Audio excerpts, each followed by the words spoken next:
सबों को जय यीशु। मेरा नाम श्रद्धा है और मैं बरियातू से हूँ। 2020 की बात है। उस समय आराधनालय कांटा टोली में हुआ करता था और जनवरी की बात है। ब्रदर राज प्रार्थना करा रहे थे और मैं भी उस प्रार्थना में थी। और मेरी मम्मी काफ़ी बुजुर्ग हो चुकी हैं, तो वो हमेशा मेरी शादी के लिए परेशान रहती थी, क्योंकि मेरे पापा भी नहीं हैं और मेरी मम्मी काफ़ी बुजुर्ग हैं, तो बहुत चिंतित रहती थी हमेशा।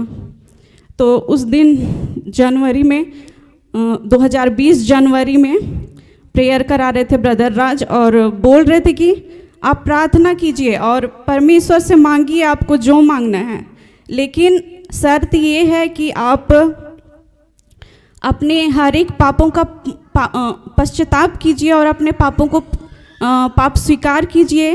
और ऐसा जब भी आपको ऐसा महसूस होता है कि कुछ गलतियां हो रही हैं, तो आप उसे स्वीकार कीजिए, तभी आप जो मांगेंगे वो मिलेगा।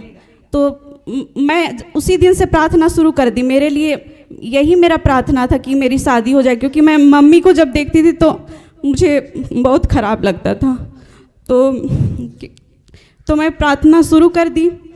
उसके बाद जब भी मुझे ऐसा लगता था कि मुझसे गलती हो रहा है, तो मैं उसी वक्त क्षमा मांगती थी। उसी वक्त परमेश्वर से बोलती थी कि मुझसे गलती हो गई है, मुझसे क्षमा कीजिए।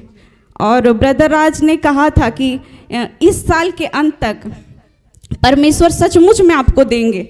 और सचमुच में उस समय लॉकडाउन का समय था और ऐसा असंभव चीज़ लॉकडाउन के समय में बहुत असंभव था, लेकिन लॉकडाउन के समय में भी सचमुच में परमेश्वर ने उन्हें अगुवाई किया और वो आए। और उसी साल के लास्ट में सारी बातें हुई और जनवरी में मेरी शादी हो गई। आज अभी मेरी शादी के 2 साल हो चुके हैं और परमेश्वर ने मुझे एक बहुत अच्छे जीवन साथी को दिया है। इसके लिए मैं पिता परमेश्वर को बहुत बहुत धन्यवाद देती हूँ।